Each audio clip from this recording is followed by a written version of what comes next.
Գործող իշխանություններն ասում են, եթե մենք չընտրվենք, պատերազմ կլինի։ Եկեք մի հատ անդրադառնանք այս թեզին։ Նախ ով պիտի պատերազմ հայտարարի։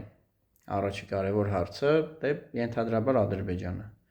դժվար Մադագասկարը կամ Բուրկինա Ֆասոն։ Շատ լավ։ Իսկ երբ են պատերազմ հայտարարում, երբ են պատերազմ սկսում։ Երբ որ ունեն ինչ-որ քաղաքական նպատակներ, որին այլ կերպ չեն կարողանում հասնել, մնում է մենակ պատերազմը։ Շատ լավ։ Իսկ ինչ քաղաքական նպատակներ ունի Ադրբեջանը Հայաստանի հետ կապված։ Շատ են, բայց հիմնականը Հայաստանի վերացումն է, ու որպես առաջի քայլ սահմանադրության փոփոխություն եւ 300,000 ադրբեջանցի Ռամիլ Սաֆարովներին Հայաստանում բնակեցնել։ Ահա։ Այսինքն գործող իշխանությունները ասում են, որ եթե մենք չընտրվենք, ընտրվի ընդդիմությունը,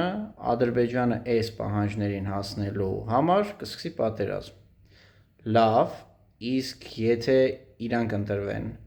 ինչի շնորհիվ պատերազմ չի լինելու։ Այսինքն Ադրբեջանը այդ նպատակներին հասնելու է առանց պատերազմի։ Իրանք ուղղակի փոխելու են սահմանադրությունը, իրանք սիրահորժար ադրբեջանցիներին բերել բնակեցնելու են Հայաստանում։ Okay, բայց դա չեղավ խաղաղություն,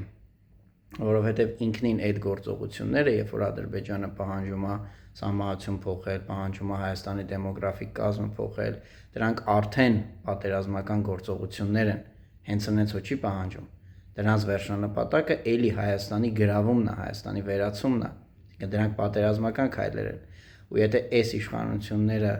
պատրաստ են այդ պատերազմական քայլերը ընդունել, դա չի նշանակում, որ իրանք խաղաղություն են բերում։ Դա նշանակում է, որ իրանք պատերազմ են բերում։